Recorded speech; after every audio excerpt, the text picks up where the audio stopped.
Not a relief. और अगर ये मानते हैं, आप ये मानते हैं, अगर ये मानते हैं 2014 का वोट इसी बेस पे मांगिए। No disturbance please. अब सर 2013 सॉरी आपको मैं राष्ट्रीय आपदा के बता रहे हो। 14 की शाम की बात बताता हूं मैं। 14 अगस्त की, 14 अगस्त को हुआ क्या कि एक वार्निंग आई कि 8 लाख क्यूसेक पानी जो है वो पौंग डैम के अंदर छोड़ा जा रहा है या पौंग डैम के अंदर आ रहा है। ऊपर से मेरा ख्याल पंडोह के गेट जो थे वो खोल दिए गए थे। और पौंग डैम का मैं आपको बताता हूं कि इसका जो लेवल है 1380 फुट पे इसको सेफ माना जाता है। जब ये इंफॉर्मेशन आई तब जो लेवल था ऑलरेडी 1390 फुट था, और जब ये पानी आया तो जो लेवल एकदम से लगभग 1400 फुट के आसपास पहुंच गया। गेट खोले गए, और जब गेट खुले तो इकट्ठा 1.5 लाख क्यूसेक पानी, ये बीबीएमपी कहता है, लेकिन जो वहां के लोग हैं उनका ये मानना है कि ये जो पानी था ये पानी लगभग मतलब 180-2 लाख क्यूसेक के आसपास था, क्योंकि इतना पानी लोगों ने आज तक जिंदगी में देखा नहीं था। अब आप देखिए कि जब ये पानी आया रात को 1:30 बजे से हमको फोन आने शुरू हो गए। जब रात को 1:30 बजे से फोन आने शुरू हुए, पहला फोन लालू प्रधान, एक्स प्रधान जट वैली से, दूसरा सलामुद्दीन, और ये सबका जब फोन आए तो हमने क्या किया कि उससे एक रात पहले या उसी की जो 14 की रात को कृष्णानगर में जो इमारत गिरी थी, मुख्यमंत्री महोदय जो थे मेरा ख्याल रात को 2 बजे तक वहां थे। सुबह 6 बजे मैंने इनको टेक्स्ट करने शुरू किए। सुबह 6 बजे मेरी इनसे बात हुई और बात करके मैंने इनको सिर्फ एक ही बात बोली कि पानी का वेग इतना है कि एनडीआरएफ की पूरी टीम जो यहाँ पे लगी हुई है उससे बात बनेगी नहीं। इन्होंने सिर्फ एक बात बोली कि मैसेज मैंने पढ़ लिया, बताओ करना क्या है। तो हमने एक चीज की डिमांड की कि इन हमको अभी और कुछ नहीं कर सकते, पर कोशिश ये होनी चाहिए कि किसी की जान ना जाए, और किसी की हमारे में मतलब उतनी हिम्मत नहीं है। अब सिर्फ इसको आर्मी और हेलीकॉप्टर से इवैक्यूएशन इसी से वो होगा। इन्होंने मेरे को एक ही आश्वासन दिया, तुम जाके अपना काम करो और ये मैं देखता हूं। उसके बाद डीसी के साथ जो है वो कोऑर्डिनेशन हुआ, सब कुछ हुआ। और सर 2 बजे से लेके रात के मतलब उस दिन 4, साढ़े 4, 5 बजे जब तक ये सॉटीज अलाउड थी, 2 हेलीकॉप्टर जो है वो आर्मी के आ गए। उसके बाद जो है आर्मी की जो भी वो प्लाटून या बटालियन जो भी बोलते हैं वो आ गई। हमने पैदल रास्ते से, हाँ ये आई योल कैंटोनमेंट से, ठीक है जी, और जो भी आई है 28 करोड़ का बिल हमारे पास पड़ा है जो हमने देना है।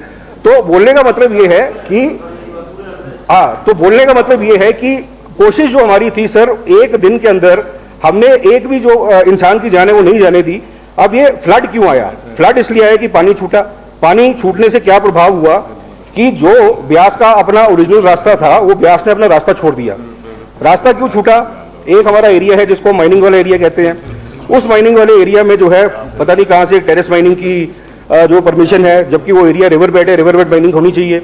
अब वहां पर जब पानी था, पानी का स्पीड भी थी, सब कुछ था, ये वहां पे ब्रीच हो गया, और ब्रीच होने से पूरी की पूरी ब्यास का रास्ता डाइवर्ट हो गया। 3 पंचायतें फतेहपुर की, 17 पंचायतें इंदौरा की, लगभग 40 पंचायतें पंजाब की जलमग्न हो गई। आप टेक्निकली देखिए, मतलब लगभग 50 से 55 पंचायतें जो हैं वो पानी के नीचे चली गई। इसका इंपैक्ट क्या है? इंपैक्ट नंबर 1, घर चले गए। उसके बाद आपकी जो है पशुधन चला गया, आपकी जो गौशालाएं हैं वो चली गई। इसके बाद एग्रीकल्चर की फसल, जो कि धान की फसल और हमारी गन्ने की फसल थी, वो चली गई। उसके बाद क्या हुआ सर कि हमारे बाप दादा ने हमने हमारे लिए क्या छोड़ा? ना वो धन दौलत छोड़ के गए, कुछ नहीं छोड़ के गए, सिर्फ हमारी जमीन छोड़ के गए थे। ये जो पानी है, इस पानी ने उस जमीन को रातों रात गायब कर दिया।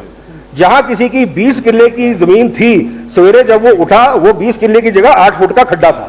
अब प्रॉब्लम ये है सर कि एग्रीकल्चर की लैंड, एग्रीकल्चर प्लस ये पूरी की पूरी ह्यूमन लाइफ जो है ये ट्रेजेडी, और इसकी वजह से सारी वो अपरूट हो गई है।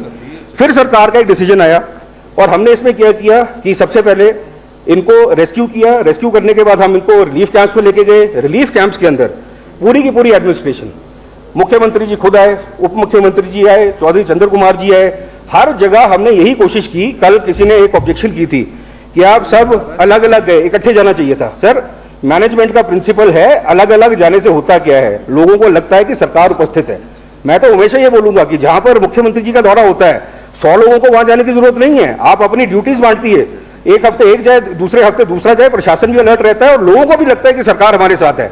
तो हमने लगातार वहां पे दौरे किए, लोगों को हमने रेस्क्यू किया। रेस्क्यू करने के बाद हमने उनको रिलीफ कैंप्स में डाला। रिलीफ कैंप्स में डालने के बाद अब जो रिहैबिलिटेशन का प्रोसेस है वो चल रहा है, और इसके लिए सबसे बड़े धन्यवादी वो हैं, एक तो हमारी तरफ से मैं मुख्यमंत्री जी, मंत्रिमंडल का मैं धन्यवाद देना चाहूंगा।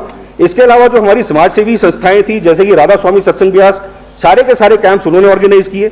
उन्होंने अपनी जो सेवा भाव से फतेहपुर के अंदर, बडूखर के अंदर और बाकी 3-4 जगह पे 1-2 मंदिर भी थे जिन्होंने कैंप्स लगाए हैं। इसके अलावा अगर आप देखिए तो समाज सेवी संस्थाएं और सबसे बड़े हीरो इस ट्रेजेडी के जो है वो है हमारी एडमिनिस्ट्रेशन, हमारे एसडीएम्स, हमारे तहसीलदार, हमारे पटवारी, हमारे डीसी। इन लोगों ने जिस प्रकार मतलब इस त्रासदी को मैनेज करने की कोशिश करी है, हमारा जो ह्यूमन लाइफ लॉस है मिनिमाइज इस वजह से हुआ है। इन सबका मैं तहे दिल से शुक्रिया करना चाहूंगा इस सदन से, इस हाउस से। लेकिन सर अब समस्या क्या है? समस्या ये है कि इन सबके बाद एक सरकार का फैसला आया कि क्रशर बंद। अब सर क्रशर सरकार ने नहीं बंद किए। आप अगर देखिए क्रशर बंद किसने किए? मुख्यमंत्री जी गए, उप मुख्यमंत्री जी गए, चौधरी साहब गए, जो वहां पर गया सबको वहां के जो लोग हैं वो मतलब बर्छे तीर तलवार लेके खड़े हुए थे कि ये जो फ्लड है, इस फ्लड की वजह सिर्फ और सिर्फ अवैध खनन। हम खनन के खिलाफ नहीं है, मैं भी चाहता हूं खनन स्टार्ट हो जाए, खनन के खिलाफ किसी को समस्या नहीं है। समस्या जो है वो अवैध खनन की है। समस्या ये है कि मैं 3 या 4 मेरे सजेशन है, मैं चाहूंगा कि जितनी जल्दी हो सके हम दोबारा से जो है क्रशर्स को स्टार्ट करें और खनन को हम दोबारा स्टार्ट करें। लेकिन इसको अगर आपने रिंग फेंस करना है, पहली चीज तो ये है sir, please examine all mining leases. Mining lease 2 प्रकार की होती है जो बड़ी मेन टाइप्स हैं। एक है टेरेस माइनिंग, टेरेस माइनिंग होती है पहाड़ी एरिया के लिए। दूसरी होती है रिवर बेड माइनिंग। आप ये देखिए कि रिवर बेड एरिया में अगर टेरेस माइंस हैं तो उनको इमीडिएटली शट डाउन करना चाहिए, और इमीडिएटली शट डाउन करने के बाद प्लीज जो नए प्रपोजल्स है उन प्रपोजल्स को आप मंगाइए। दूसरी चीज क्या होती है सर वहां पे कि मेरा माइनिंग का एरिया है, मैं अपना माइनिंग का एरिया छोड़ के किसी दूसरे की जमीन में माइनिंग कर रहा हूं। अब दूसरे की जमीन में माइनिंग करने से सरकार को कोई फायदा नहीं, उसका कोई फॉर्म आपको नहीं मिलेगा, उसका कोई टैक्स आपको नहीं मिलेगा। आप क्या करते हैं कि किसी एग्रीकल्चरिस्ट के साथ डील करके उसकी जमीन में माइनिंग करते हैं। अब जब उसकी जमीन पोली हो जाती है तो वो मेरे पास आता है कि सर रातों रात माइनिंग वाले और मेरी जमीन चोरी करके ले गए, जबकि ये हैंड इन ग्लव है, ये पैसे ले चुका है। फिर मेरे को कहता जी इस पर डंगा लगा दो। तो एक प्रोविजन हमको बनाना चाहिए कि प्राइवेट लैंड के ऊपर अगर माइनिंग हो रही है 10 लाख रुपया प्रति एकड़, आप उसके ऊपर पेनल्टी लगाइए, ये तभी रुक सकता है। हमारे पास पुलिसिंग का मैकेनिज्म नहीं है। We can not go head and police each and every mining activity. But जहां पर माइनिंग हो चुकी है और वो अगर प्राइवेट लैंड है तो ये प्राइवेट लैंड ओनर को जब तक मैं पेनलाइज नहीं करता, हम ये इलीगल माइनिंग को शायद हम ना रोक पाए। तीसरा मेरा एक छोटा सा एक रिकमेंडेशन है, और ये रिकमेंडेशन ये सर कि जो हमारी अभी खड्डे हैं और जो हमारे ट्रैक्टर वाले हैं, ये बेरोजगारी से भी एक थोड़ा बहुत लिंक्ड है। अगर मैं एक छोटा licence for mining off through the tractors, अगर मैं 5,000, 20,000, 25,000 ये जो भी एक एनुअल रेवेन्यू के ऊपर अगर मैं अपने बेरोजगार भाइयों के लिए अगर एक मैं सेपरेट स्पेशल लाइसेंस अगर मैं माइनिंग का दे सकूं, जो कि हमारी खड्डों पे बिना मशीन को यूज किए अगर अपने ट्रैक्टर्स के थ्रू अगर ये अपना रेता बजरी अगर ये करें, तो आप देखेंगे जी, और शॉर्टेज की कंडीशन जो आज आपको दिख रही है, इसको हम काफी हद तक हम ईज आउट कर सकते हैं। अगर क्रशर्स आज हम स्टार्ट नहीं कर सकते तो ये may be smaller licences for tractor owners, specially जो कि एग्रीकल्चर में इन्वॉल्व हैं, उनकी 2 महीने की खेती के बाद उनके ट्रैक्टर खड़े रहते हैं। अगर इसको हम माइनिंग लाइसेंस देके अगर उसको हम रेगुलेट कर लें, हमारा रेवेन्यू भी बढ़ जाएगा और बेरोजगारी का इशू भी है जो वो रुक जाएगा। इलीगल माइनिंग ट्रैक्टर्स के थ्रू भी होती है, लेकिन वो भी 4,000, 25,000 के मतलब चलान दे के ना उनको कुछ बचता है ना किसी और को कुछ बचता है। तो बोलने का मतलब ये है कि this is one suggestion that I have from my side. अब सर आखिरी पॉइंट मेरा ये है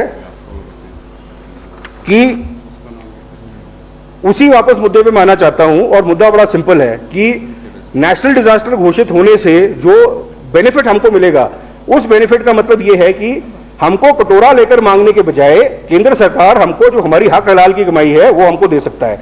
आखिरी चीज इसमें यह है सर कि अगर आप हमारे अनुपात को देखें, द नंबर ऑफ शहीद जो हमारे हैं sir, last 30 seconds, number of शहीद जो हमारे हैं हिमाचल प्रदेश के, अगर मैं जनसंख्या के अनुपात से शहीदों को देखूं तो हिमाचल प्रदेश हिंदुस्तान में नंबर 1 है। 75 लाख की आबादी पर जितने हमारे शहीद हैं, हिमाचल प्रदेश हिंदुस्तान में नंबर 1 है। हम स्वाभिमानी लोग हैं, हम लोग अपने मतलब स्वाभिमान के लिए मतलब वो कुछ भी कर सकते हैं।